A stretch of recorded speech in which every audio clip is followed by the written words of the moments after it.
So the whole world is watching what is going to be Israel's next move. Israel has vowed retaliation against Iran for the multiple rocket barrages that we saw on Tuesday night. But at the same time, the world is also worried whether this will spill over into a wider regional conflict, one that we can't quite claw back from. Joining us now is a very special guest. Reuven Azar is the Israeli ambassador to India. Thank you very much. And first of all, happy Rosh Hashanah to you and to all Israeli friends and colleagues. Thank you, Zaka. Thank you for this interview. But this is a difficult time for you as a country. It should be a happy time, the beginning of the Jewish New Year. The whole world is looking at Israel's next move, especially in light of what happened on Tuesday. First of all, your reaction to the barrage of rocket attacks, almost 200 of them that we saw on Tuesday night. Oh, this, Zaka, indeed was completely unprecedented, and it's a flagrant violation of international law.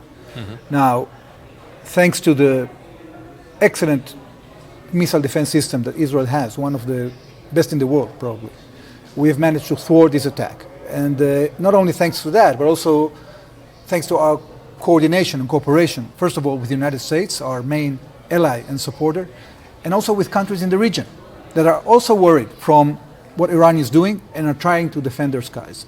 Now, imagine a situation in which we wouldn't retaliate on this.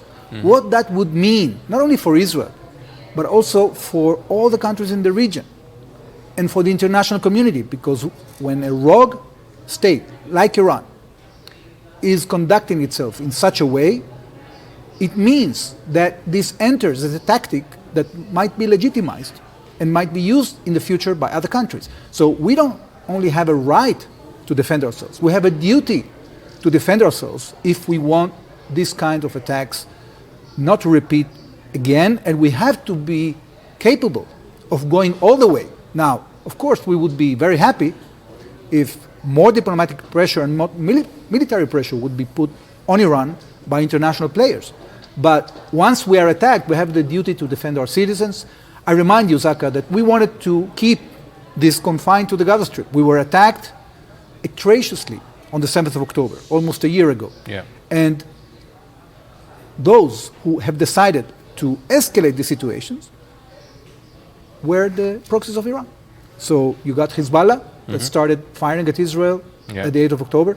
You had the Houthis, and we tried to get it into a diplomatic solution in the north. So the fact that they are doubling down again and again, each time that we are protecting ourselves, that means that Iran is interested in escalation. But tell me this, Ambassador, surely Israel does have the right to retaliate. Any sovereign country has the right to retaliate, no doubt. But if you were to directly attack Iran, then we're pretty much looking at what the world has been warning about for over a year now, or close to a year now, that no one wants a wider regional war. How do you speak to that specific concern? Well, you know, everybody bears responsibility. So my question is back to you. What have international players been doing to put pressure on Iran? Because they are the source. They are the ones that actually have been trying not only to destroy us for the last 30, 40 years, but actually creating a situation in the Middle East that is unbearable. You know, terrorists in the past used to have AK-47s and maybe anti-tank missiles and pickups, okay? But now they have ballistic missiles and the means to produce them.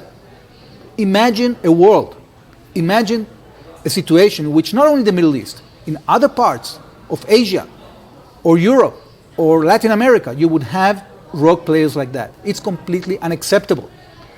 So when you fail to put pressure on Iran, the consequences are dire for us and they are dire for the world. But it's one thing to attack the proxies of Iran, whether it's Hezbollah or Hamas or the Houthis. It's a wholly different, almost unprecedented, this is uncharted terrain if Israel were to directly attack Iran. Well, the uncharted terrain was created by the Iranians when they decided to attack us directly. So we have to retaliate. The Prime Minister has said very clearly that Iran will pay, and I'm looking forward to see the result. It's not that we are enthusiastic to go to this war. A democratic country never does. But at the end of the day, you have to deal with the situation. We have responsibility for the safety of our citizens, and this kind of conduct is completely unacceptable, and we have to deal with it. The world wants to know, and surely on a television program you're not going to reveal the nature of your response, but the world is concerned about the nature of Israel's response to Iran. The most damaging, of course, would be if you can hit the nuclear facilities of Iran, and that would set back their nuclear program. But you cannot do that without the help of the Americans. Just yesterday, last night, President Joe Biden has said that he will not assist Israel if Israel's plan is to hit one of Iran's nuclear facilities. How would you speak to that?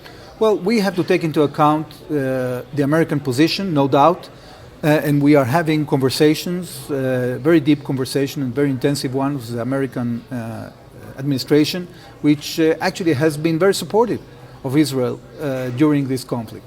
But at the end of the day, the ultimate responsibility sits in one chair. That's the chair of the Prime Minister of Israel and the cabinet of Israel, the elected cabinet of Israel that's been elected by the people to provide security.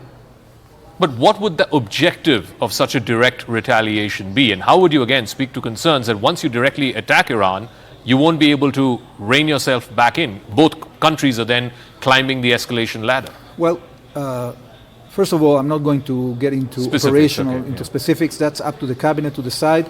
At the end of the day, anything that will be decided upon will have to bear the consequences and calculate the consequences of it. I don't envy the government. It is a huge responsibility. But again, Zach, I want to make it very clear. The world would be much less safer in a situation that Israel doesn't retaliate. There are people in Israel, and I want to quote one of them, former Prime Minister Naftali Bennett, who's tweeted saying that this is a lifetime opportunity, perhaps once in 50 years, to change the overall dynamic of the Middle East, to get rid of the Ayatollah regime in Iran and push back on Iran's nuclear program. Is that the prevailing mood in Israel, that perhaps this is an opportune moment to change the history of the Middle East? I'm not sure that this is the prevailing mood in Israel. What I can tell you is the following. We have, for the first time, since the 7th of October, we have managed to cut or to severely damage two of the tentacles of this octopus named the Islamic theocratic radical regime in Iran. Gaza is no longer a threat on Israel. In Lebanon, we have managed to cut the head of the snake, took out Nasrallah and the entire leadership. Now our ground forces are making a very targeted operation to remove all the infrastructure that was built by Hezbollah to prepare an attack to conquer northern Israel. This is a game changer. To what extent we are going to continue with that and to what degree, this is going to be the sole decision of the government. But I want to tell you this. The Israeli mood is a mood of resolve, is a mood of conviction, because the people of Israel understand that this ultimate type of evil has to be confronted. And they have the motivation, they have the dedication, not only of the young soldiers that are going to the front, but also of the people that are eager for a moment in which our residents of the north will be able to go back home and that we get back our hostages. You said that this is going to be a game changer, but there have been invasions of southern Lebanon at least 2 or 3 times in the past, and the last time Israel was accused of not finishing the job. Again, just yesterday we had reports of at least 8 Israeli soldiers dead in an operation in southern Lebanon. Even if the objective is to push Hezbollah back north of the Litani River, they can still hit northern villages in Israel sitting in Beirut. So how are you going to achieve that objective? Right. So indeed, we have to do what we have to do in order to reach a settlement or a situation or a ceasefire that will implement Resolution 1701. And the question, how much force are we going to use in order to get to that result? In 2006, you are right, the international community drafted and approved this resolution. We had a ceasefire for almost 18 years that was breached by Hezbollah. We do not want to determine the future of Lebanon. It's up to the Lebanese people to decide what is going to be the future of Lebanon, whether Hezbollah will be dismantled or not. What we want to achieve is safety and security for our citizens. In every military action that you take, you have to put very, very definite aims and targets. We are not going to conquer the entire Middle East. This is not our aim. We are a democratic country. We don't want to go to wars. But what we are obliged to do is to supply security for our citizens, and that's exactly what we're going to do. But you believe that this is an opportune moment for you to incapacitate Hezbollah to the extent that they are no longer a threat to your citizens in the north? Like I said, they can still hit you from Beirut or even further north. Yeah, and we can still hit them. Look, at the end of the day, we have to concentrate in the aims. The aims is to clean the border, is to reach a ceasefire and make sure that these Radwan forces and any Hezbollah forces cannot go back to the border. And if this is achieved in a verifiable way, then we have a chance that A, Hezbollah will be deterred and we will have a long-term ceasefire. I want to talk about the operation vis-a-vis Hamas. We're going to come up on the first anniversary of this war, the first anniversary of the terror attacks, and then subsequently the operation that Israel launched. You told me just now, and you told me last week as well, that you think militarily Hamas is not in a position to launch another October 7th scale attack.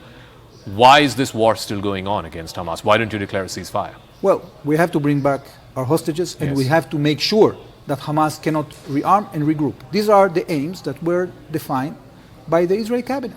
So we have to be patient. You know, sometimes things take time. And this pressure that we are putting on Hamas is going to continue until we achieve our goals. But you're saying Hamas cannot launch another October 7th style attack on you? Not now, but if we surrender to their claims or to their demands, that we can have it in the future.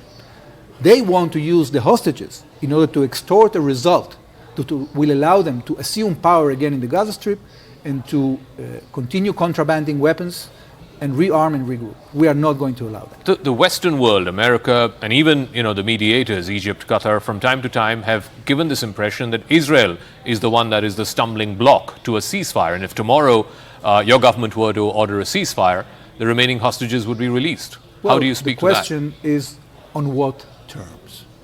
We can always surrender to Hamas. That's very easy. But we will not. And actually, not only that we have designed this three phases approach, not only that it was approved by the United States, not only it was approved by the UN Security Council, but the spokesperson of the White House has said explicitly that the responsibility for not implementing this path is Hamas. Because they don't want to exchange prisoners. What they want is to survive and to return to the situation they had before October 7th. But what about the price that you've had to pay? Israel is accused of killing 40,000 civilians, including women and children, in Gaza.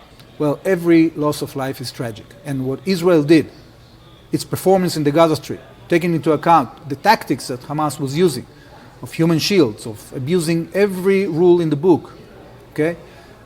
When you take it objectively from a military point of view and you compare it to other scenarios like Mosul, you would see that the ratio of combatants versus civilians is very, very low. 1 to 1.5 or 1.2, when in Mosul was 1.8. So I know that at least 10 military experts have stated that Israel has performed extraordinarily.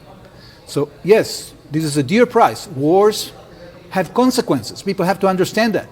When you take the entire population of the Gaza Strip, you indoctrinate them for 16 or 17 years to hate Israel, to kill the Jews, and you finally launch this attack, it has results. Israel had to take care of its security. We had to dismantle the infrastructure, the underground infrastructure, those who have abused hospitals and other humanitarian facilities. But we are doing the utmost to work with the international community to facilitate humanitarian assistance to Gaza. And even the children of Gaza were now vaccinated against polio. We are working together with the international community because we care about the civilians. And we are doing, by the way, the same in the north. You can see the evacuation notices that we are giving people in Beirut. We have given that in South Lebanon as well, despite the fact that Hezbollah also committed a double war crime. So I do want to come back to the Iran question because that's what the world is consumed by. That's what the world is absolutely worried about. Prime Minister Netanyahu put out a video statement speaking directly to the Iranian people just earlier this week. Why do you believe that this is the time for an opportune regime change in Iran? I mean, regime change didn't exactly work out well in Iraq or in Afghanistan. No, people are completely confused by this. You know, the fact that you are sending direct messages to the Iranian people is something very natural because we know the Iranian people oppose this regime. But we don't have a plan for regime change. You know, Israel didn't have and doesn't have any plans to intervene in the political affairs of any other country in the region when it comes to military action. Okay? However, it is our duty to communicate with those in Iran that want to confront this regime that is fighting for freedom, because the main victim so far of the Iranian regime has been the Iranian people. The Persian civilization is an old civilization. We have bonds with them for more than 2,000 years, and we want to restore those bonds. But the ones that are impeding that are oppressing the Iranian people, Iranian women. You see the pictures. I don't have to convince you about that. Masha Amani.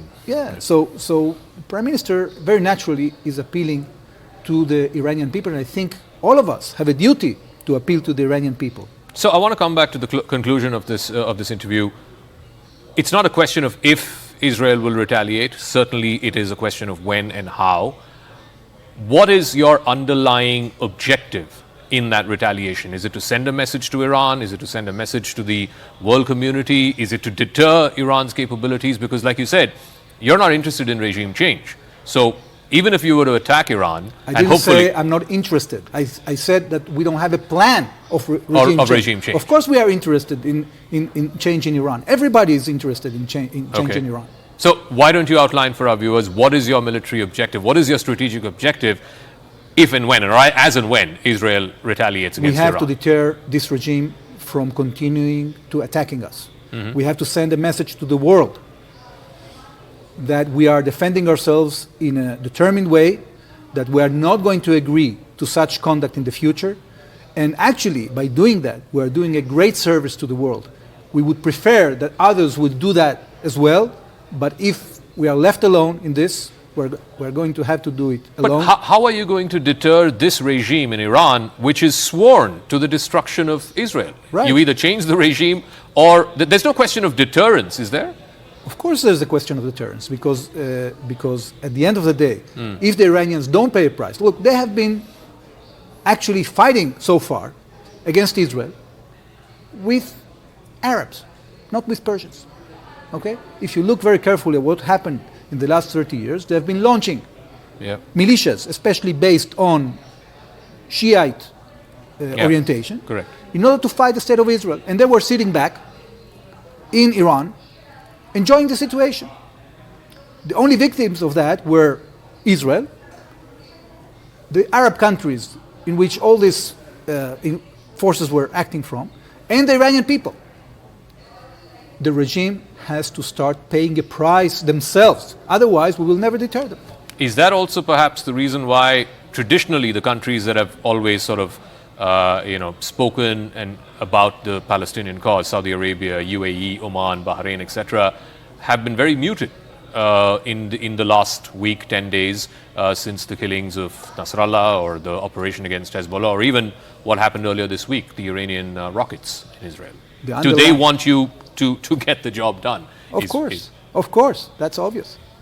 And if that happens, then you think that will change fundamentally the face of the Middle East? We are building stability in the Middle East by creating the building blocks that will allow prosperity in the future. That means that you have to fight the terrorists and create military cooperation between the countries of the region and the powers that be.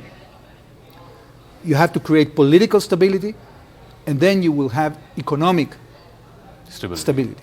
But if you don't fight, you don't confront those who are undeterred and that want to spoil that plan, then you have zero chance of fulfilling the plan. One final word, for viewers here in India and in the subcontinent, this is similar to the India-Pakistan situation. Iran has found these cheap proxies. This is asymmetric warfare. The cost that they pay or the culpability that they have is far less than compared to a state-to-state war that potentially is what we're looking at right now. And that's what Pakistan has been doing against India for the last 30 years. What's the difference? The difference is that once we have taken out the proxies, Iran decided to show their true face and attack us directly. That's their mistake. And for that mistake, they are going to pay. All right. Ambassador Reuven Azar, thank you very much for speaking with us here on CNN News 18. Thank you very much. That was the Israeli ambassador to India saying that Israel has the right to retaliate, and it's just a question of how and when. No less than the Israeli Prime Minister has said that Iran has made a terrible mistake, a mistake for which it will pay, even as the world awaits what shape or form that retaliation will take. News and updates continue right on the other side.